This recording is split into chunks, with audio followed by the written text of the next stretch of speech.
I find it such a compliment, and as you say, you're inspired at all from Last of Us, and somehow that carried through, because again, I was so inspired by your work. Let me say this. The Last of Us is better than 28 Days. The Last of Us is better than 28 Days. The thing about The Last of Us was I was like, oh, this is like so much more sophisticated. It was very nice for me with The Last of Us to sort of feel like someone saying, raise your game. You know, it's a good feeling.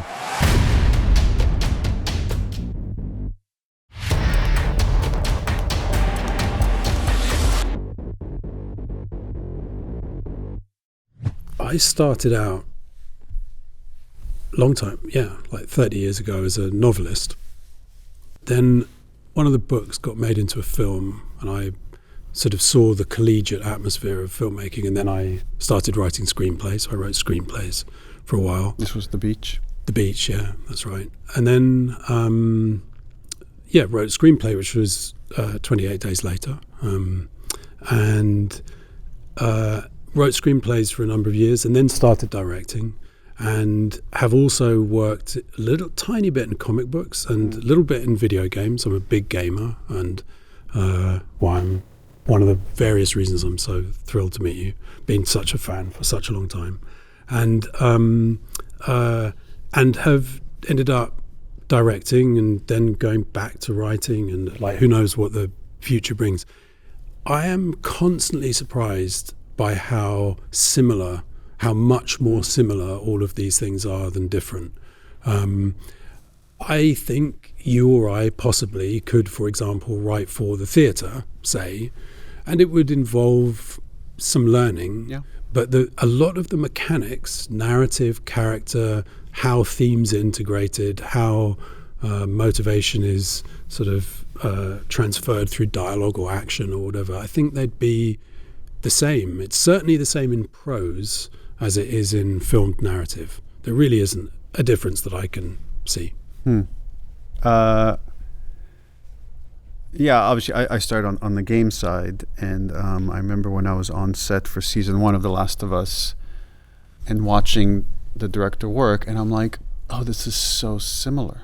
I was actually shocked how similar it was, which is like, working with an actor is working with an actor. Given art direction is given art direction. It's like, except it's instead of a 2D screen, you're standing in that space.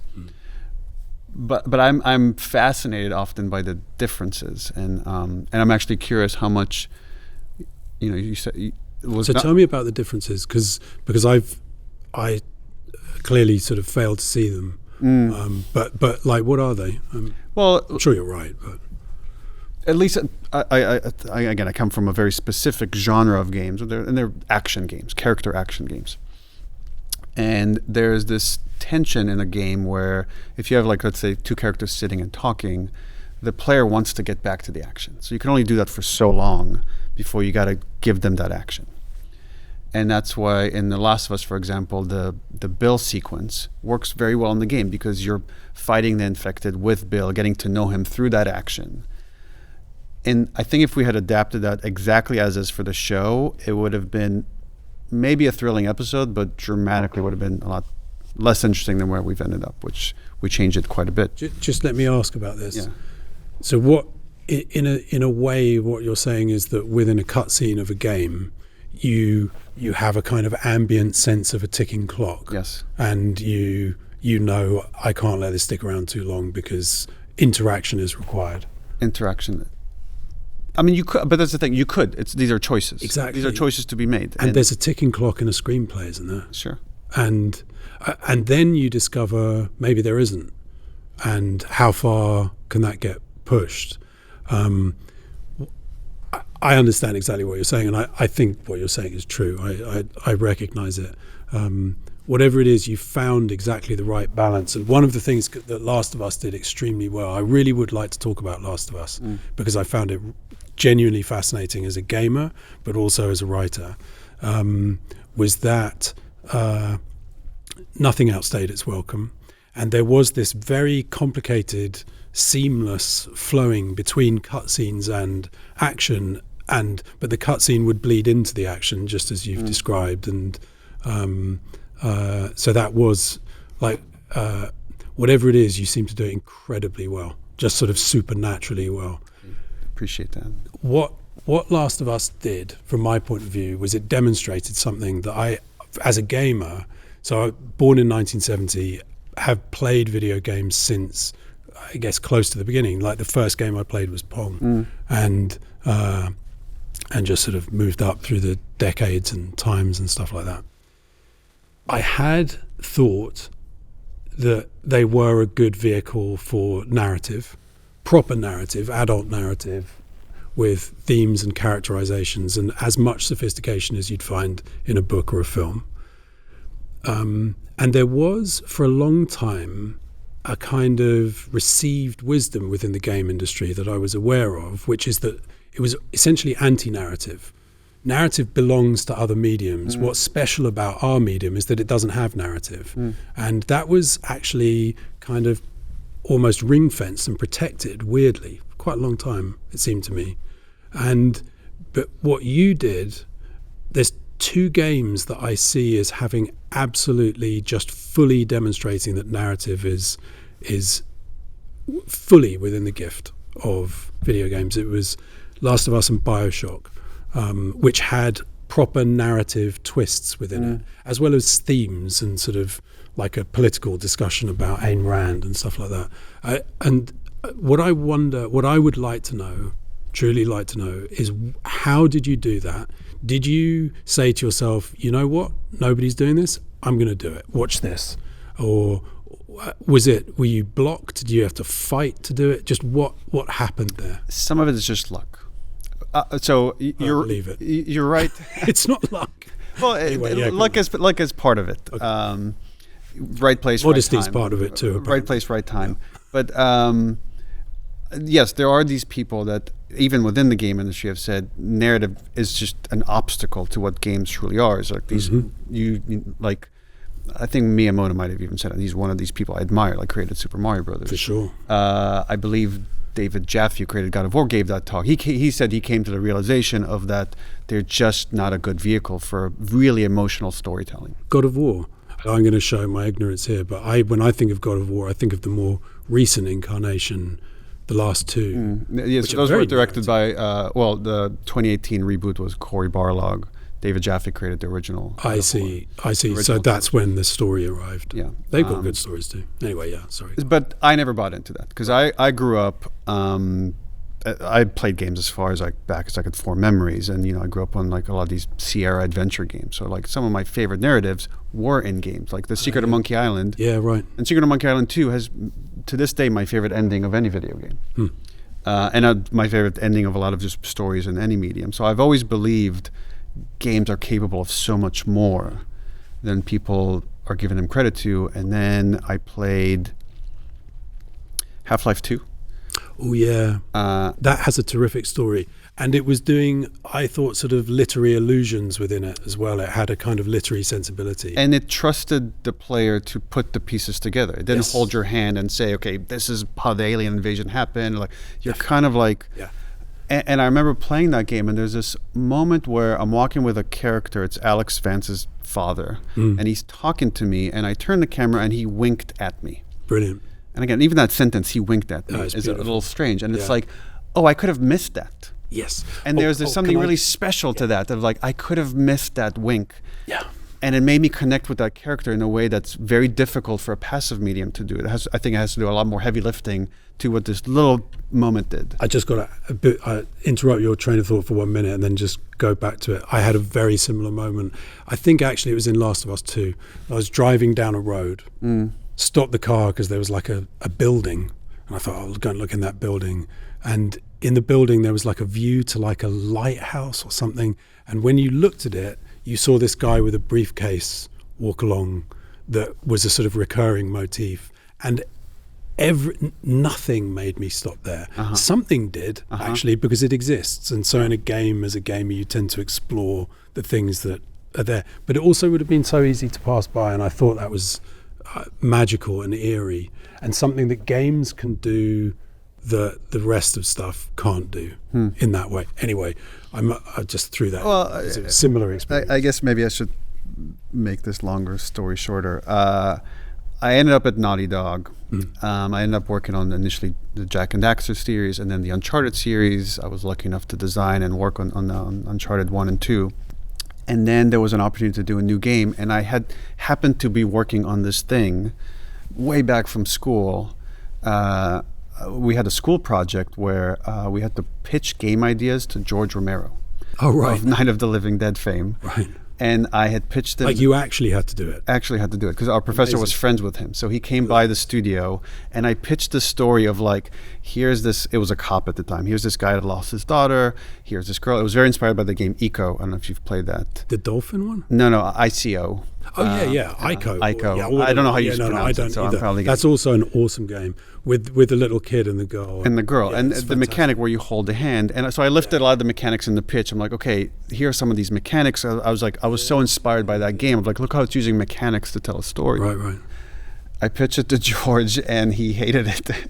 And he's like, where are my characters? Where's like, there's nothing here, like other than the zombies, there's nothing here from Night of the Living Dead. So he picked this other pitch from a different student, and we ended up working on that. But there was an inkling there of something that I enjoyed. Thought, I'll show you. So I worked on it as a comic book. Yeah. I pitched it to Image Comics at the time. They weren't interested.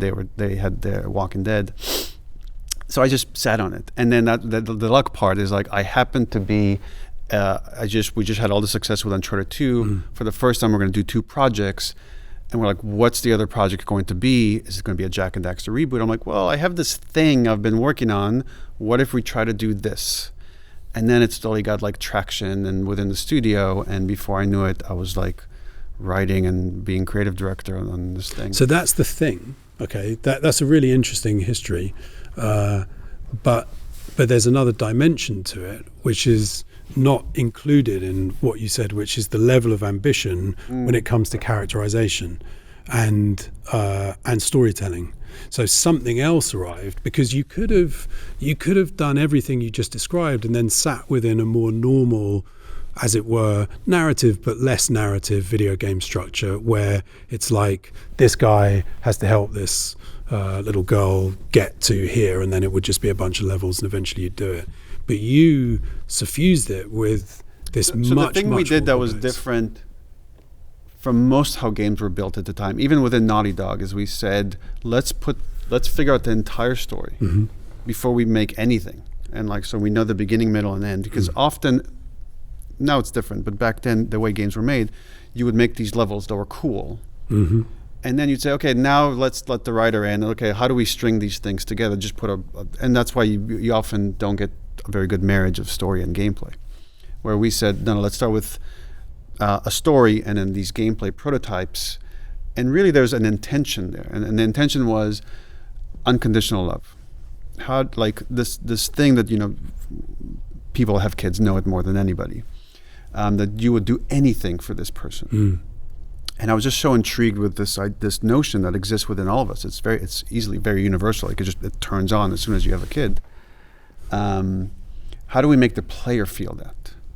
And how do we use story and gameplay and music, everything at our disposal? How do we make you feel this unconditional love as much as we can, so we could show you how powerful it is and how the extremes of how we could take someone to do really selfless things and really horrible, violent things if the call comes. And that was the ambition. And again, the other lucky thing is I happened to be at Naughty Dog. I mean, I didn't happen. I adored Naughty Dog. You happened to be in a place that would facilitate. I happened to be at a place that prioritized story, because most studios at the time did not, and they were willing to really push themselves and push each other to tell this particular story. And often there'd be gameplay ideas that were in conflict with the story, and it required the story to change. So it's not like just stories about everything else. It was this constant back and forth until we ended up with where the final game ended up. And then what you did was you wrote really good dialogue. So there was the story that you worked out. You wrote really good dialogue, and you got really good actors.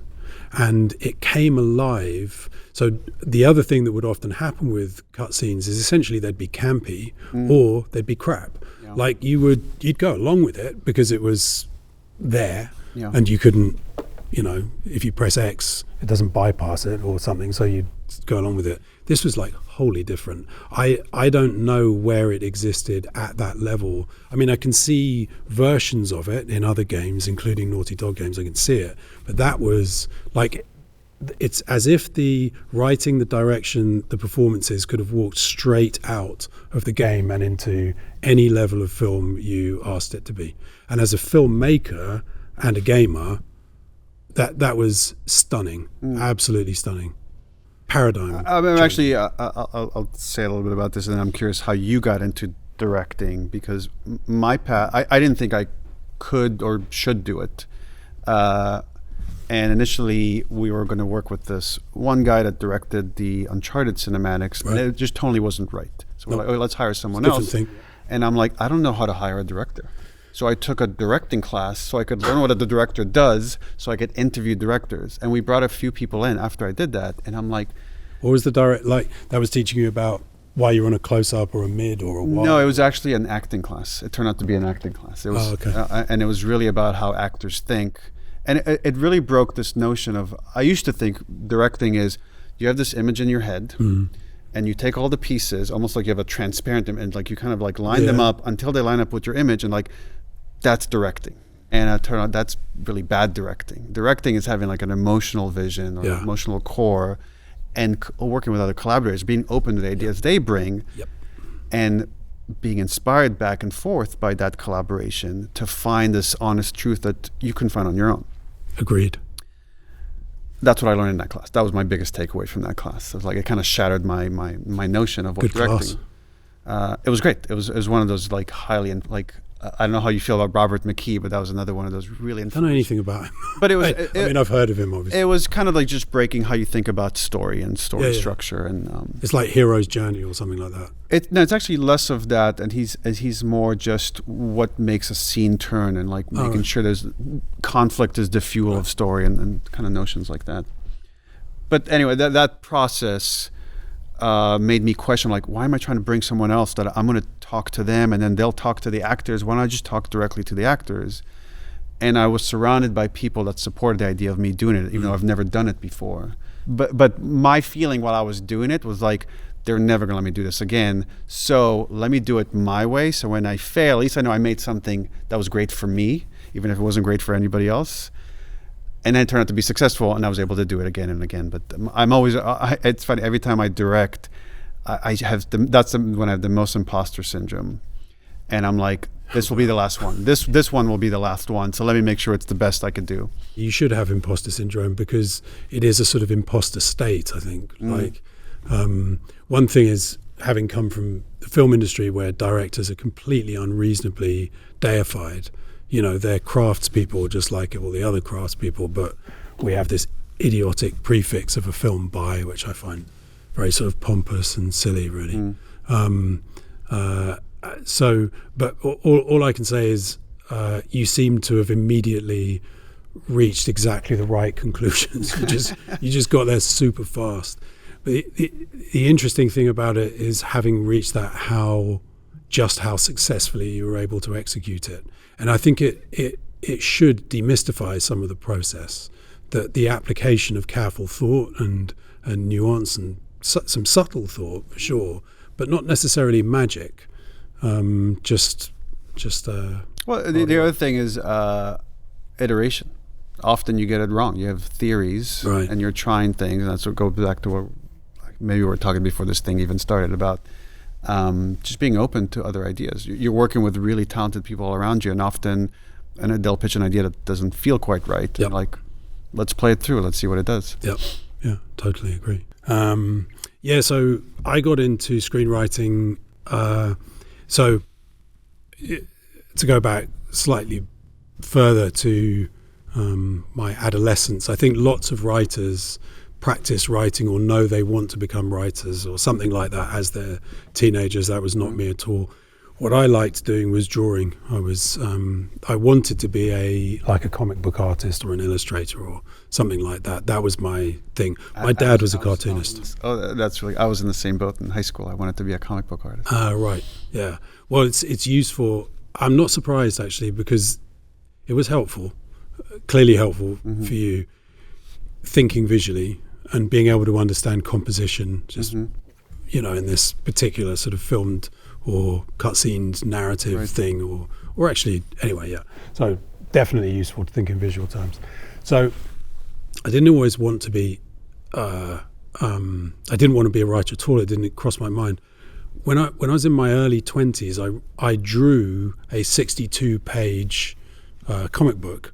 It was either 62 or 64, and it was the length of a Tintin book. I don't know, or Tintin. I don't know how big he is. Not big in the States. Spielberg did a film. That guy. We were inspired by Tintin when we were working on Uncharted. We referenced it quite a bit. Yeah, Uncharted and Tintin is a strong correlation. I can see that. So I thought, well, a Tintin book's that length. That's a good length. So I did it. It took me a very, very, very long time. I gave it to my dad, who's a cartoonist, to read, or was a cartoonist, and sat with him. I was like, you know, smoking a cigarette, thinking, this will sort of like take him hours. And like about 10 minutes later, I'd sort of finished my cigarette. That was about it. He said, yeah, no, that was really good. And he'd finished it. And I suddenly realized that to me, I suddenly thought just for me personally, the work product ratio was completely wrong here. Like I'd spent way too long on this thing for it to be this like 7-minute experience. I love comic books, so I'm not being disparaging, but just for me it didn't work. So I just stopped drawing the pictures and started doing the words, and I was a big backpacker, and I wrote a book about backpacking, and then suddenly I had a job. I was a novelist. But I didn't want to be a novelist. It had happened, it felt very accidentally. And I also, like you talk about imposter syndrome, I felt that like big time, because I was surrounded by writers who took novel writing desperately seriously, and I've always felt slightly cursed maybe by not taking the thing I'm doing seriously enough. Like it should be this, I always say it's like you should be carrying this cross around. Well, I don't really want to carry a cross around. It's an interesting thing. I'm very diverting, but it's not as interesting, say, as your family or whatever. So now I'm a novelist. I think, okay, well, I've got to grind out another one of these things. So I did. How long did it take you to write the first one? The first one was the second one. Okay. So I wrote a book. It sucked, and then wrote this book, The Beach. That one worked. How long did The Beach take you to write? Do you remember? I'm going to say a year and a half, 2 years. Okay. And you're in a room on your own. That's the job. And so yeah, I thought, Christ, I want to do this again. So, and I was talking about this before. One of the weird things about writing is you never get promoted, right? You start at exactly the same point you always were. So sit down, write another one, churning out the pages. As I'm writing the second one, the first book gets made into a movie. They say they're shooting in Thailand. They say, come out to Thailand, like, have a look. Great, sure. And immediately I was just like, well, this is better than sitting in a room on your own. It's like 200 people and they're all chatting and sort of like there's camaraderie and jokes. And I didn't realize it was all politics and Ponzi schemes at that point. But I thought I don't want to write another book. I'd been given an advance for a third and a fourth book. I paid it back. I said, I just don't want to do this anymore. I gave the money back and wrote 28 Days Later, and then was a screenwriter. Then felt comfortable. Which, and by the way, didn't have zero influence on The Last of Us. No, I'm sure. Yeah. Completely unrelated. Do you know what? 28 Days Later, a lot of that came from Resident Evil. I was a big gamer. And if I'd been pitching an idea to Romero, I'd have freaked out, because I loved Dawn of the Dead, and Day of the Dead scared the shit out of me when I went to see it in the cinema. Night of the Living Dead, phenomenal movie. I'd have been tongue-tied and don't know what I'd have said to him, so I'm impressed that you pitched the guy. But then forgot about zombie movies and played Resident Evil, first one, PlayStation, and I thought two things concurrently. One was, oh my God, I love zombies. I'd forgotten about them. Yeah. I love them. I don't know why I love them, what's special about them, but I just love them. So that was one thing. The other thing was, because it's a game, you repeat areas. And what I found was the zombies, even though the game's very well constructed, you had very limited ammo, and it was really clever at keeping you in suspense by that mechanic. But they're also slow. And the aiming system kind of sucked, but even with an aiming system that sort of sucked, you could still shoot them quite easily. And you didn't need lots of ammo because you could shoot them in the head and they fell over and that was them. And apart from the odd boss or something like that.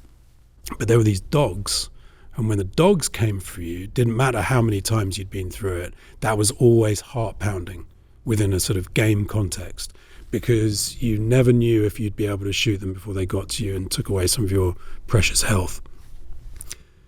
And those two things together, loving zombies, but the fast thing was the problematic, scary thing, that then led to 28 Days. Came straight out of Resident Evil. And that's cool. And then I was a screenwriter, and then stuck with that because actually it was the collegiate sort of community thing that I liked. Yeah. How was it? I actually don't know how involved you are in the sequel to 28 Days Later, and how was it to have someone else write the sequel? Did you feel precious about it, like ownership of it? Was it easy for you to let go?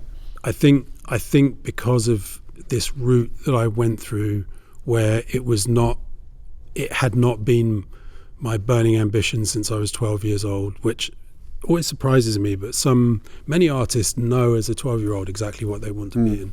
It's kind of incredible, but that certainly wasn't me. So it was all slightly more inconsequential. And I sometimes think, looking back, I can see it probably would have been better if I'd taken things more seriously than I did. I would work super hard on the thing I was doing. I'd be really focused. Then when it was over, it was over. For years and years and years, I'd never re-watched any film I'd ever worked on. I've only re-watched one, actually. It's a film called Dread.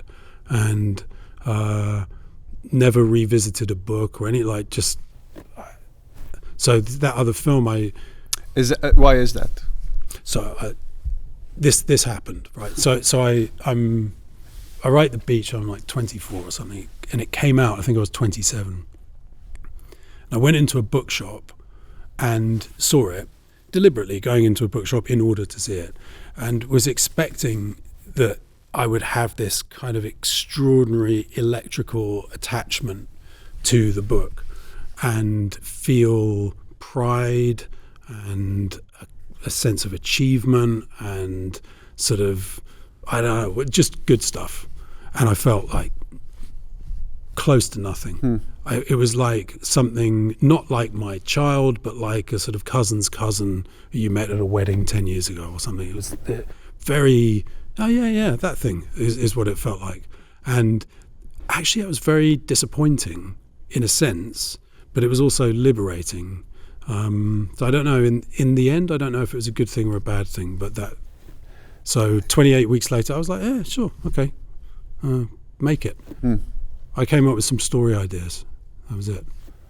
Yeah, for me, it took, I can totally relate to that. It maybe not on quite the same level, but it took me 5 years to be able to play The Last of Us, because you're playing it constantly when you're making it. Right. And then, but never the whole thing, never from front to back. Like you're playing pieces of it and giving notes, and then at some point you're out of time. 3 times. What's that? I played it through 3 times. It's wild. I love it. It's amazing. But anyway, if I tried to play it right when it came out, all I could see were the things I still wanted to work on. And that was too frustrating. It was like too stressful. So I was like, I can't play. I could watch like Let's Plays and like watching people. I got some joy out of that, watching them react to it and seeing if the moments were like people like watching other people. Yeah, like YouTubers like playing through the game and reacting to the different parts. I think that's as close as a game maker could come to like sitting in the theater of having people watch your movie. Right. Yes. Actually, do you enjoy that? Do you like? I don't do it. Never? You never go to the like? I don't think I've ever done it. Oh no, I did it. I did it once with the producer of 28 Days Later, and he said, and it was like the night it opened in the UK. And I thought, well, I'm not doing that again. It sucked. You can't change anything. Yeah. can't change anything. It's done. Like you see something, you think, oh God, you can't do anything. So anyway. So yeah, there's 28 days later, and then there was 28 weeks later.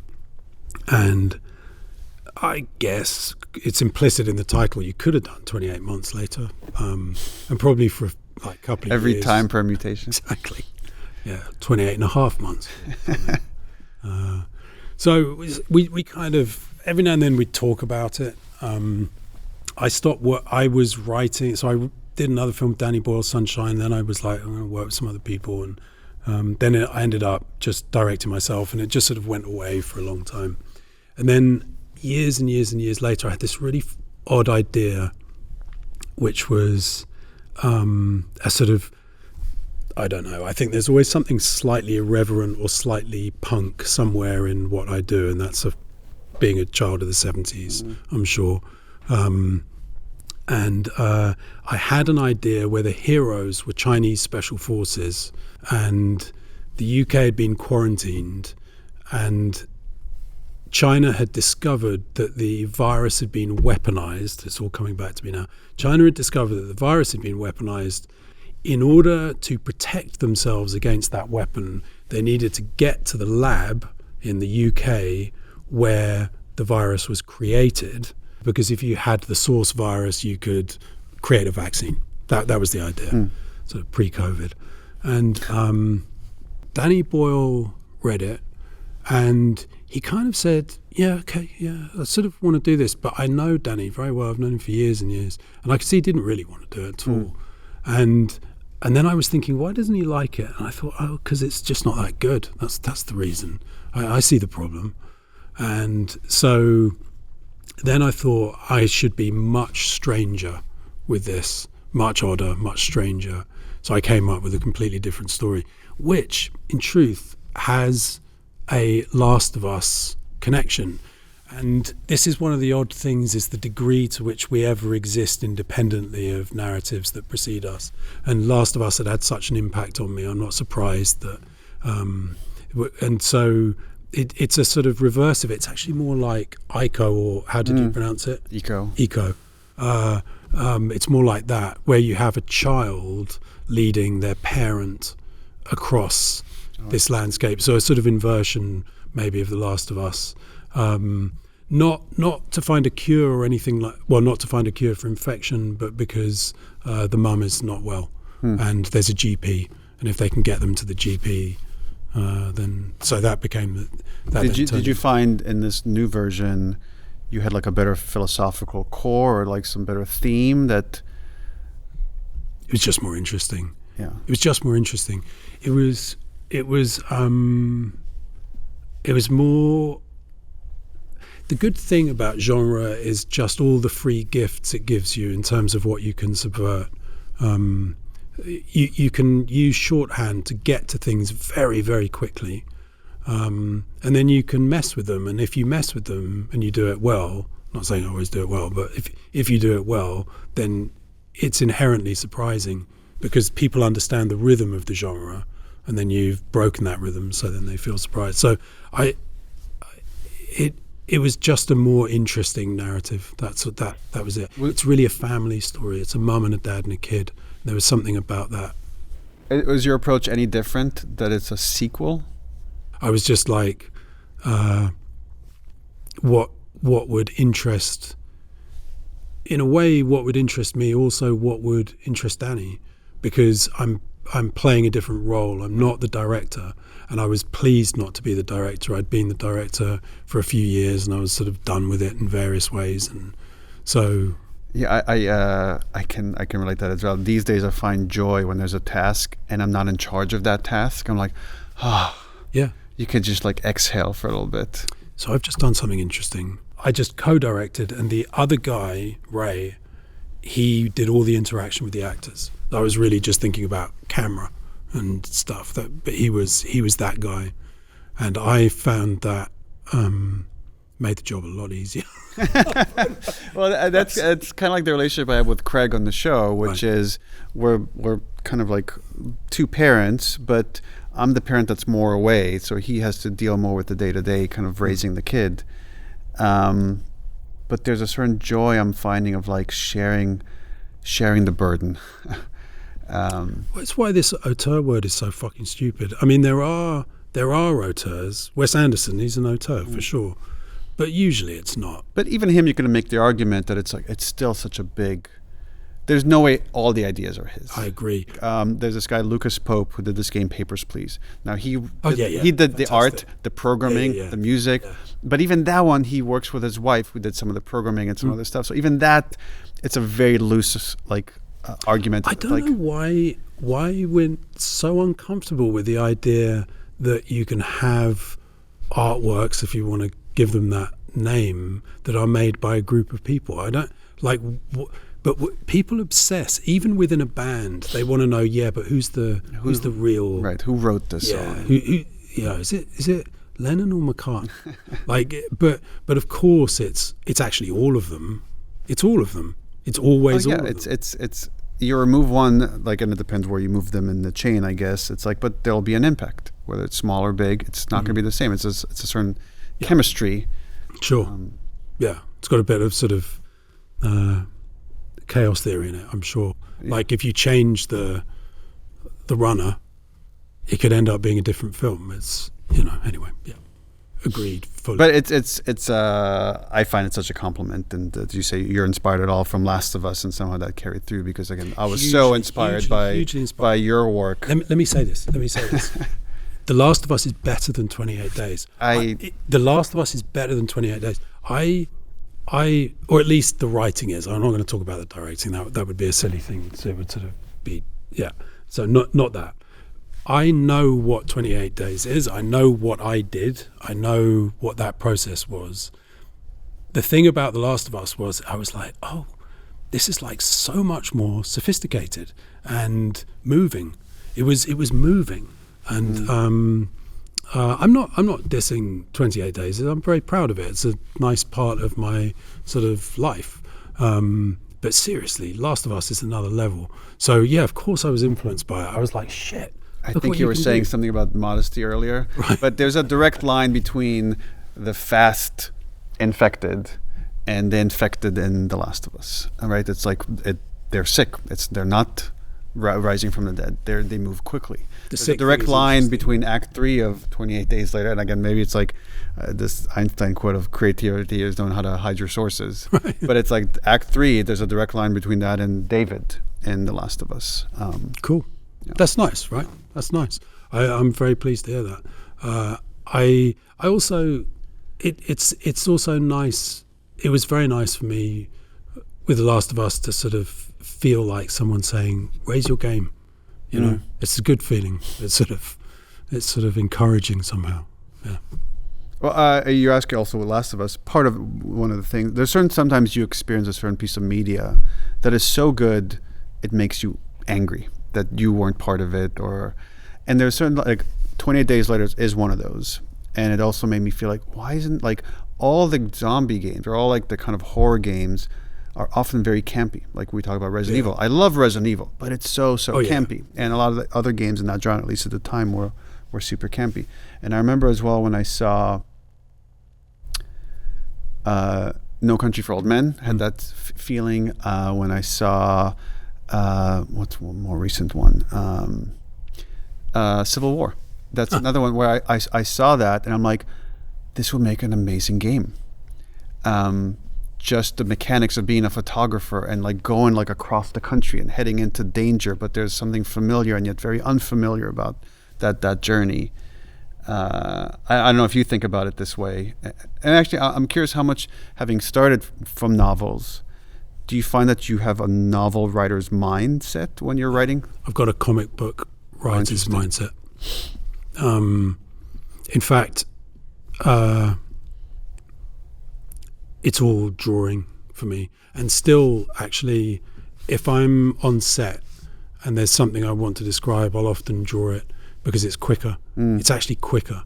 And even just the simplest thumbnail sketch with some simple composition. So you could say, can the right of the frame go here and that corner just you could do that. And by the way, I don't always do that. I work with a DOP and most of the time their framing, and I'm not trying to take credit for the way films are shot at all, but I definitely think visually, and when I'm writing scripts, I see it as a kind of half comic book, half film. I do actually, in a literal way, I see it as I'm writing it. So I've sometimes thought I've got like something wrong with me, but I literally see it. And with a script, like say Civil War, I think the first draft was like 2 weeks, I smashed it out. It's like being in a film for 2 weeks. Super weird. Like, so it's a visual thing for me, not novels. I was never a novelist. I only did it because you can do a novel cheaply. You don't need anyone else. You just do it yourself. How much do you spend time just on structure before you start writing the script? I think I start with structure. Yeah. I kind of start with an ending and structure, yeah.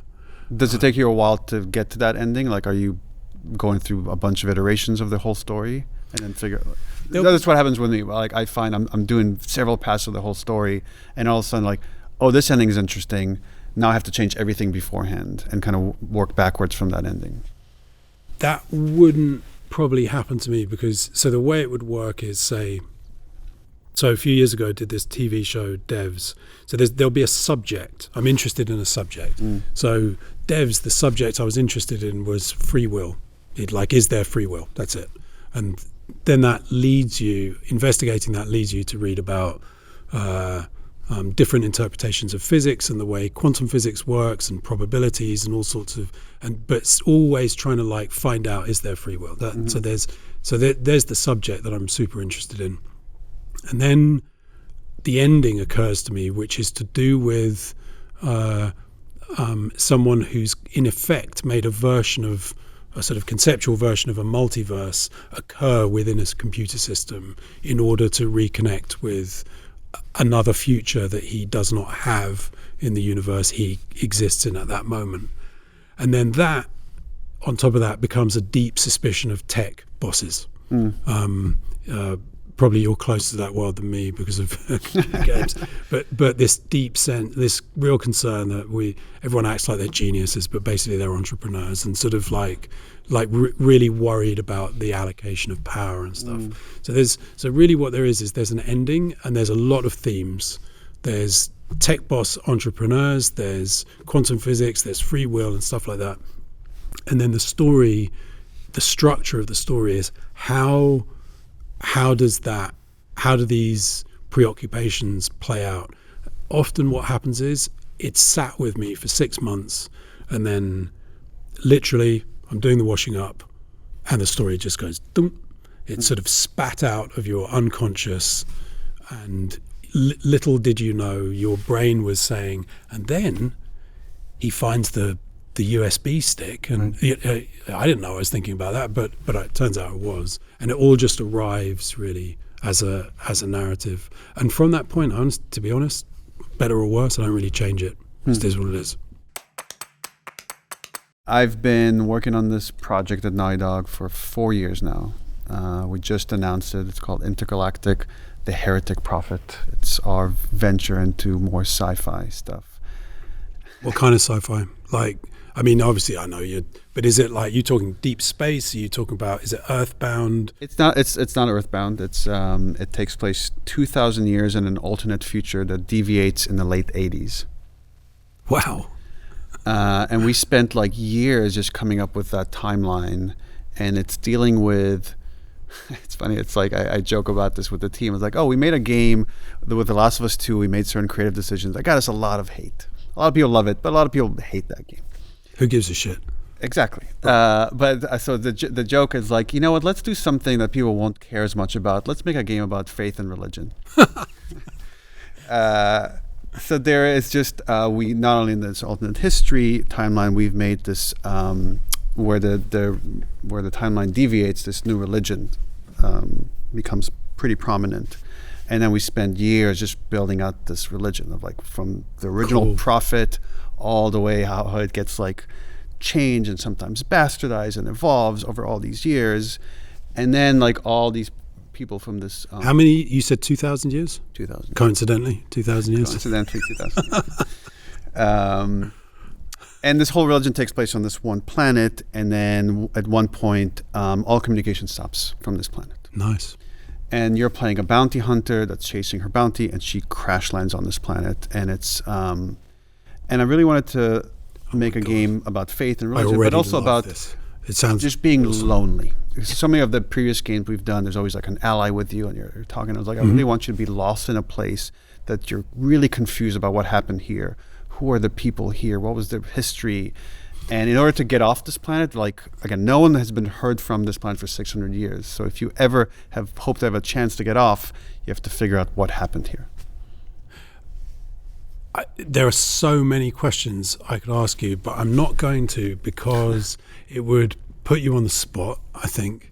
And also... I'll cut it if I say the wrong thing. It's fine. Well, but also, I do think that... So as like, I'm sure you've gathered by now, like a serious fan, I would like to encounter that story knowing as little as possible. And I don't love the process of selling things because I feel one is diminishing it. I've gotten in trouble actually because if trying to protect the story, we've released a trailer for Last of Us 2 where we faked a shot and we showed Joel somewhere where he would never make it to because of things that happened in that story. As a deliberate way to throw off the scent. Yeah. And people that didn't like the game accused that of being false advertisement. Okay, again, who gives a shit? So I would love to go into that story, because although yes, these things have to be sold, and the way they are sold, it seems, is by creating trailers that tell the entire story. I as an individual have a choice to not access those things, and so I try not to. And it's one of the benefits of not being on social media. Actually, is that I'm immunized from so much conversation. So I will be able to arrive at this game knowing very little, but what you've described sounds fantastic. Oh, thanks. And so smart as well. Oh, it's so we still have a ways to go, but I'm sure. kind of very excited to see. And it's like, again, these things are so complex and big, and there's so many people involved. It's like I still don't know exactly what this thing is going to look like at the end. It's like I have a theory, I have an idea, but it's still evolving and changing as we're making it. Cool, awesome. Can't wait. Okay, so you've been successful in a bunch of different mediums, right? You said you worked in comics and novels. I've worked in a bunch of different mediums, yeah. But you've also been successful. And I've heard you say in some interviews you need to take a break from directing. Yeah, I have done, yeah. Some people have misinterpreted that as if you're retiring. I'm curious, asking for a friend, when is it enough? When is it time to stop the compulsion? That's a good question. It's a good question, and compulsion is the word. It is the word. I think writing is the product of compulsion. For that reason, it's not a free will issue. It's like you either have the compulsion at that moment or you don't. And I do find that even when I am not working I have nothing to work on, I am just jotting down story ideas. And I don't know why. I really don't know why. It's quite either Zen or existential or something, because I write these things down, I save them somewhere, like on a bit of paper, and then I never look at them again, ever. And sometimes I think, what am I going to do next? Shall I look through all that stuff? No. I've done that recently. Because I was looking for a notebook to write something in, and I found one. I'm like, oh, there's some stuff in here. So I go back and I read. I'm like, oh, there's some stories, ideas here for Last of Us 1, Last of Us 2, some other stuff I completely forgot about. I'm like, I can't even remember writing any of this stuff. Yeah. And it's interesting how fleeting that stuff is. Related question, because I've watched some interviews with you where you talk about, I think you're talking about annihilation and how you're intrigued with how we're all to some degree engaged with self-destruction. Yeah, that's what the subject matter of that film is. And how much do you see self-destruction in the creative process? I I'm sure that depends person to person, but for me, it's deeply involved in the creative process, and it's partly actually for sort of prosaic stuff like health. Like I pay you look after yourself. I don't. I it's funny when I'm directing. I eat peanut butter sandwiches all the time. That's all. I don't know why. It's just like, and it's super unhealthy. And sure. No, I go a lot further than peanut butter sandwiches. I'm afraid. There's something. Maybe it's because of my distant past where writing came from how I went about it. There is something very, very self-destructive in it, and I feel like. Do you think that's necessary for making art? No, I don't. Years ago, with a rather sort of like boring bit of self-destruction, which was cigarettes, I was completely convinced that I could not work without smoking, and eventually gave up and realized, oh no, yeah, you can totally work without smoking. It's not that big a deal. I don't actually think anything's necessary. I mean, of course, like, yeah, right, ideas are necessary, but I mean in sort of superstitious or ritualistic terms, nothing's necessary. But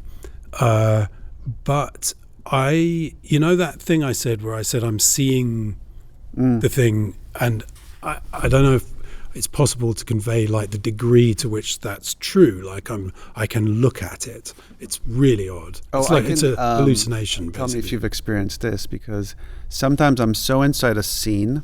Yeah. Someone's talking to me. Yeah. I'm not listening to them at all. I'm in the scene, and that happens so often. I would often frustrate my partners. They're like, you're never here. Like you're always like at this like imaginary place. It's sort of story of my life, basically. Yeah. So in that sort of tunnel space, everything real kind of melts away, and I think there's something comforting about that space. I don't know what it is, but it's like I think that's maybe because I'm trying to figure out where the compulsion comes from and why, even though sometimes it's so hard, it's so stressful, I can't stop doing it. Do you know some of where it comes from? I think is just. Is like mechanical, that we're storytelling animals, all of us. Like things happen and they become stories, they become anecdotes. Stories are sequences of sort of structured events that make sense of stuff. So lighting a fire is a story of sorts. Do you see what I mean? Sure. Oh. And then I just think what writers do is they give in to that. You're right, because so many people, right, their ego, you could see them like having a fight in their head about something they're going to say to someone, and it's like, that's a story. That actually hasn't happened. You've built a story in your mind. I think we just say, oh, what if I put this to paper and make a thing out of it? I think it's kind of all a story. So I may not believe in free will, but at the same time, I also don't really believe in anything objective. So I sort of think we're in personally, I think we're in a state of rolling hallucination, and it's why people can disagree so vehemently about politics, is because they're actually in different realities. So of course they don't see the same thing the same way. Oh, sure. That I just think as a storyteller, you just fall into that hole. That's your space or grave or whatever the fuck it is. Okay. It all ends up at the grave at the end. Yeah.